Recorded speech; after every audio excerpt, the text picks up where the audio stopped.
नमस्कार दोस्तों, स्वागत है आपका मिस्ट्री अनवेल्ड में, जहां हम आपको लेकर जाते हैं ऐसी कहानियों में जो रोंगटे खड़े कर दें। आज हम बात करेंगे एक ऐसे घर की जो सिर्फ एक इमारत नहीं बल्कि डर और रहस्य का दूसरा नाम है। सोचिए, एक साधारण से घर में ऐसी अजीब घटनाएं घटे कि पूरे अमेरिका को सदमे में डाल दें। उस घर से जुड़ी घटनाओं पर हॉलीवुड की सबसे डरावनी फिल्म द एग्जोर्सिस्ट बनी। लेकिन दोस्तों, डरावनी बात यह है कि ये फिल्म पूरी तरह से एक सच्ची घटना पर आधारित है। ये कहानी है एक मासूम लड़के की, जिसे ऐसी शैतानी ताकतों का सामना करना पड़ा जो हमारी सोच से भी परे हैं। वो ताकतें इतनी खतरनाक थीं कि पादरियों को एग्जर्सिज्म यानी शैतान भगाने की प्राचीन विधि का सहारा लेना पड़ा। और दोस्तों, इस पूरे वाकये की शुरुआत होती है उस घर से जिसे आज लोग एग्जोर्सिस्ट हाउस के नाम से जानते हैं। लेकिन इस रहस्य की तह तक जाने से पहले मैं आपको एक चेतावनी देना चाहता हूँ। यह कहानी केवल डरावनी नहीं बल्कि दिमाग को झकझोर देने वाली है। तो अपने दिल और हिम्मत को थाम कर बैठिए, क्योंकि जो कुछ आप सुनने वाले हैं वो आपके होश उड़ा देगा। और हाँ, वीडियो को अंत तक देखना मत भूलिए, क्योंकि मैं आपको बताऊंगा कि आज इस कुख्यात घर में क्या हो रहा है। क्या वाकई वहाँ आज भी अजीब घटनाएं होती हैं? साल था 1949 और जगह थी सेंट लुइस, अमेरिका।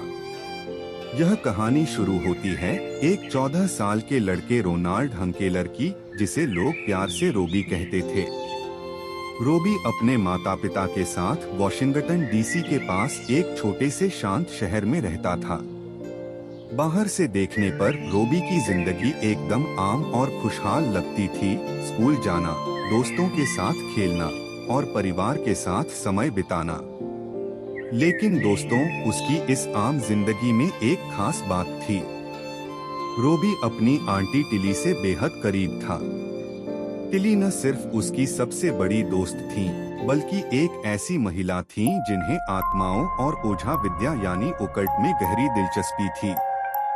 टिली ने रोबी को एक अनोखा तोहफा दिया, विजा बोर्ड। यह वही बोर्ड है जिसे लोग आत्माओं से बात करने के लिए इस्तेमाल करते हैं।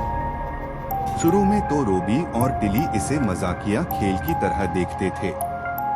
वो बोर्ड के जरिए सवाल पूछते और यकीन मानिए, बोर्ड उन्हें जवाब भी देता। लेकिन ये खेल कब हकीकत में बदल गया, ये किसी को पता ही नहीं चला। दोस्तों, रोबी को इस बोर्ड में इतना मजा आने लगा कि वह अकेले भी इसका इस्तेमाल करने लगा। लेकिन उसे क्या पता था कि यह खेल उसके लिए एक ऐसा दरवाजा खोल देगा जिसे कभी बंद नहीं किया जा सकेगा। कुछ समय बाद टिली की अचानक मौत हो गई। यह रोबी के लिए एक बड़ा झटका था। वह बहुत गमगीन हो गया। लेकिन दोस्तों, टिली की मौत के बाद घर में अजीब घटनाएं होने लगी।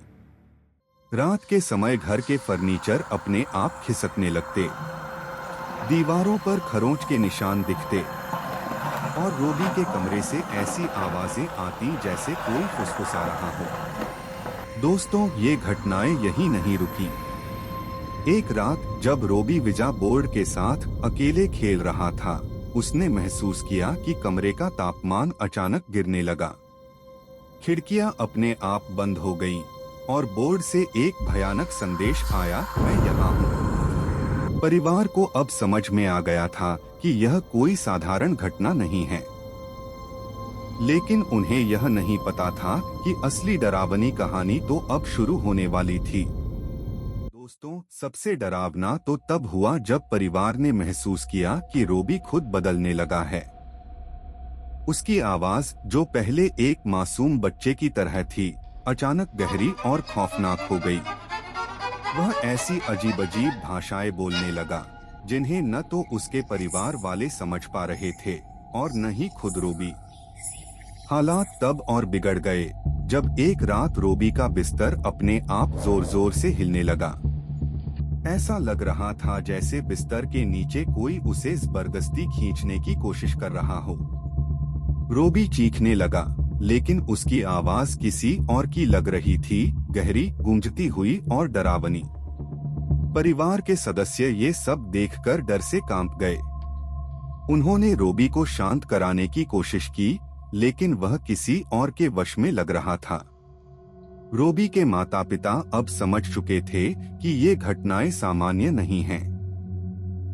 दोस्तों, सोचिए, एक परिवार जो पहले हंसी खुशी जी रहा था, अब डर और तनाव के साये में आ चुका था।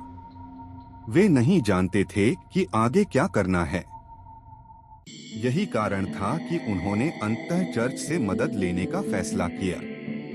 उन्हें उम्मीद थी कि चर्च के पादरी इस रहस्यमयी और डरावनी घटना का हल निकाल सकते हैं। लेकिन क्या चर्च उनकी मदद कर पाएगा, या फिर ये घटनाएं और भी भयानक रूप ले लेंगी? ये जानने के लिए हमारे साथ बने रहिए, क्योंकि कहानी अभी और डरावनी होने वाली है। यहाँ पर आता है फादर अल्फोंसस बोडर्न का नाम। वो एक मशहूर पादरी थे और उन्होंने यह तय किया कि रोबी का एक्सर्सिज्म यानी शैतान को भगाने की प्रक्रिया की जाएगी। लेकिन दोस्तों, यह इतना आसान नहीं था। रोबी को सेंट लुइस ले जाया गया, जहां उसे एक विशेष कमरे में रखा गया। यही वो कमरा था जिसे आज लोग एक्सोर्सिस्ट हाउस के नाम से जानते हैं। यह घर, जो बाहर से देखने में बिल्कुल सामान्य लगता था, अंदर से अब एक युद्धभूमि बन चुका था, मानव और शैतानी ताकतों के बीच। चर्च के पादरियों ने यहाँ एक प्राचीन प्रक्रिया शुरू की जिसे एक्सर्सिज्म कहते हैं। यह एक ऐसा धार्मिक अनुष्ठान है जिसमें शैतान या बुरी आत्माओं को इंसान के शरीर से बाहर निकाला जाता है। लेकिन दोस्तों, ये प्रक्रिया उतनी आसान नहीं थी जितनी दिखती है। जैसे ही पादरी ने अपनी प्रार्थना शुरू की, रोबी की प्रतिक्रिया अजीब होने लगी। वह जोर जोर से चिल्लाने लगा, उसकी आंखें पीछे की ओर मुड़ गईं, और उसका शरीर अजीब तरीके से मरोड़ने लगा। और फिर उसके शरीर पर अचानक गहरे खरोंच के निशान उभरने लगे। ये निशान ऐसे लगते थे जैसे किसी ने तेज नाखूनों से खाल को चीर दिया हो। हर प्रार्थना के साथ रोबी का व्यवहार और भी हिंसक हो जाता। वह ऐसी अजीब अजीब भाषाओं में बातें करता जिन्हें न पादरी समझ सकते थे, न उसके माता पिता। ऐसा लगता था जैसे वह किसी दूसरी दुनिया की भाषा बोल रहा हो। दोस्तों, एक बार तो रोबी ने कमरे में मौजूद पादरी पर हमला कर दिया। उसने इतना जोर से प्रहार किया कि पादरी को संभलने का मौका भी नहीं मिला। कई बार ऐसा हुआ जब रोबी को 4-5 लोग मिलकर भी काबू नहीं कर पाए। ऐसा लगता था जैसे उसमें किसी अजीब शक्ति का संचार हो गया हो। हर दिन इस प्रक्रिया को दोहराया गया और हर दिन घटनाएं और खतरनाक होती गईं। फर्श पर अजीब चिन्ह बन जाते, खिड़कियां बिना किसी कारण के खुलती और बंद होती, और कमरे का तापमान अचानक से गिरने लगता। करीब 30 दिनों तक यह संघर्ष चला। हर दिन पादरी और परिवार के सदस्यों को लगने लगा कि शायद वे हारने वाले हैं। लेकिन दोस्तों, आखिरी दिन कुछ ऐसा हुआ जिसने सबकी जिंदगी हमेशा के लिए बदल दी। उस दिन प्रार्थना के दौरान रोबी अचानक एक असामान्य रूप से तेज चीख मारकर बेहोश हो गया। उसकी चीख इतनी भयानक थी कि कमरे में मौजूद हर इंसान कांप गया। लेकिन जैसे ही रोबी ने होश खोया, कमरे में एक अजीब सन्नाटा छा गया। ऐसा लगा जैसे कोई भारी ऊर्जा वहां से चली गई हो।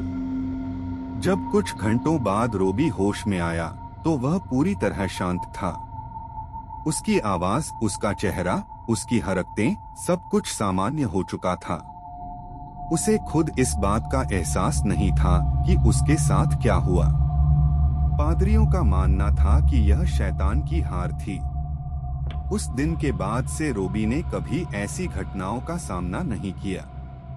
दोस्तों, भले ही इस घटना को सालों बीत गए हों, लेकिन एक्सोर्सिस्ट हाउस आज भी अमेरिका में सबसे डरावने स्थानों में से एक माना जाता है।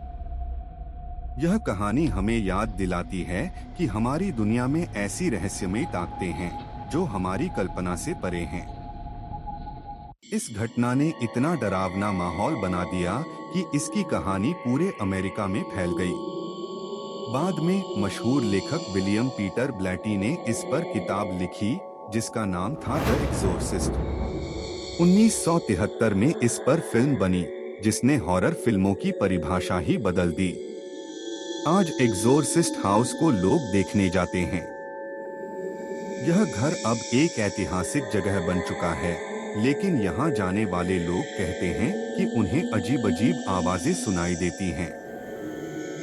तो दोस्तों, यह थी एक्सोर्सिस्ट हाउस की सच्ची कहानी। एक ऐसा घर जिसने लोगों के मन में डर के साथ साथ अंधविश्वास और आस्था की बहस छेड़ दी। आपको यह कहानी कैसी लगी? क्या आप इस घर के बारे में और जानना चाहेंगे या ऐसी जगह पर जाने की हिम्मत करेंगे? कमेंट में जरूर बताइए। और अगर वीडियो पसंद आया हो तो इसे लाइक करें, अपने दोस्तों के साथ शेयर करें और चैनल मिस्ट्री अनवेल्ड को सब्सक्राइब करना न भूलें। मैं मिलता हूं आपको एक और दिलचस्प और डरावनी कहानी के साथ। तब तक के लिए अलविदा और सुरक्षित रहिए।